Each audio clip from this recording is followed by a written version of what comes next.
প্রথমত এই আয়োজনের সাথে যারা যুক্ত ছিলেন, যারা পরিশ্রম করে এই আয়োজনকে সাফল্যমণ্ডিত করেছেন এবং যাদের অংশগ্রহণের মাধ্যমে এই আয়োজন অর্থবহ হয়েছে, সে সকল কোমলমতি মাদ্রাসা শিক্ষার্থীদেরকে আমি ধন্যবাদ জানাই। এবং আগামী দিনগুলোতে আমরা আরো বড় পরিসরে শুধু মুরাদনগর না, সারা দেশে পবিত্র মাহে রমজান মাসে যেন আমাদের পবিত্র ধর্মগ্রন্থ আল কোরআন নিয়ে আমরা প্রতিযোগিতা করতে পারি এবং এর মাধ্যমে আমাদের তরুণ সমাজকে, সমাজের যেই খারাপ প্র্যাকটিসগুলো আছে, যেমন মাদক আছে, সন্ত্রাস আছে, সেখানে যেন তারা জড়িয়ে না পড়ে, সেটা নিশ্চিত করার জন্য এই ধরনের কর্মসূচি আমরা আরো দেশব্যাপী নিব। আমরা এই সরকার প্রথম থেকে স্পষ্টভাবে আমরা বলছি যে তরুণরা আগামী বাংলাদেশের ভবিষ্যৎ, শিশু কিশোররাই আগামী বাংলাদেশের ভবিষ্যৎ। আমরা তাদেরকে যেভাবে গড়ে তুলব, আমরা ঠিক সেরকম একটা বাংলাদেশ ভবিষ্যতে গিয়ে পাব। সেই উদ্দেশ্যে তরুণদেরকে মাদক থেকে দূরে নিয়ে খেলাধুলা এবং বিভিন্ন ধরনের শিক্ষা সংশ্লিষ্ট প্রতিযোগিতার মাধ্যমে একটি সুন্দর ভবিষ্যৎ প্রজন্মে গড়ে তোলার লক্ষ্যে অন্তর্বর্তীকালীন সরকার কাজ করে যাচ্ছে। জনগণের পক্ষ থেকে আপনারা তাতে সহযোগিতা করছেন, সমর্থন করছেন, সেজন্য আপনাদেরকে ধন্যবাদ। আপনারা জানেন যে কিছুদিন আগেই কোম্পানিগঞ্জে একটা ঘটনা ঘটেছে।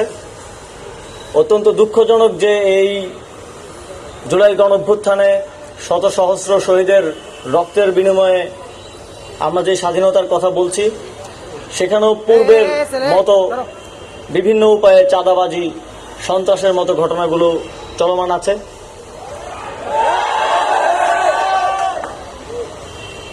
আপনারা দেখবেন যে আমরা আসলে ফ্যাসিবাদী শাসনের কারণে এমন একটা পরিস্থিতিতে চলে এসেছি যে অনেকে এখন মনে করে চাঁদা দেওয়াটা মনে হয় আমার দায়িত্ব। আমাকে যে কেউ এসে একটা টোকেন ধরিয়ে দিল, আমার তাকে 50 টাকা দিতে হবে, 100 টাকা দিতে হবে। আবার যারা চাঁদা নেয় তারা মনে করে যে এটা আমার অধিকার, কারণ দীর্ঘদিন ধরে তো এভাবেই চলে আসছে, এখন কেন চলবে না। কিন্তু তাদেরকে আমরা স্পষ্টভাবে একটা বার্তা দিতে চাই, জুলাই গণঅভ্যুত্থানের পরে পূর্ববর্তী আর কোনো এ ধরনের প্র্যাকটিস আর বরদাস্ত করা হবে না।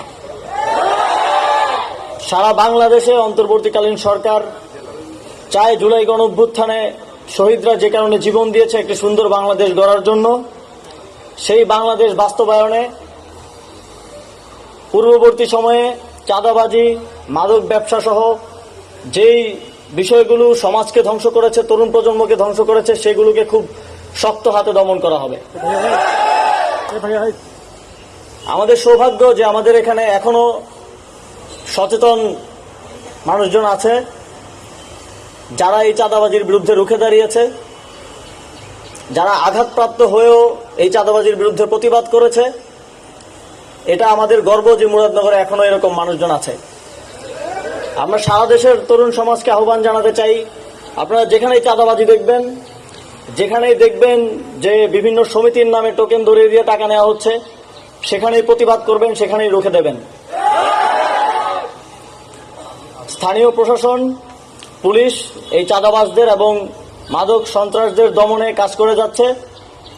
আমি মুরাদনগরবাসীকে আহ্বান জানাবো, আপনারা স্থানীয় প্রশাসনকে সহযোগিতা করবেন তথ্য দিয়ে, এবং যে কোনো প্রয়োজনে তাদের পাশে দাঁড়াবেন, যেন এই ধরনের চাঁদাবাজি এবং সন্ত্রাসের বিরুদ্ধে তারা যথাযথ পদক্ষেপ নিতে পারে।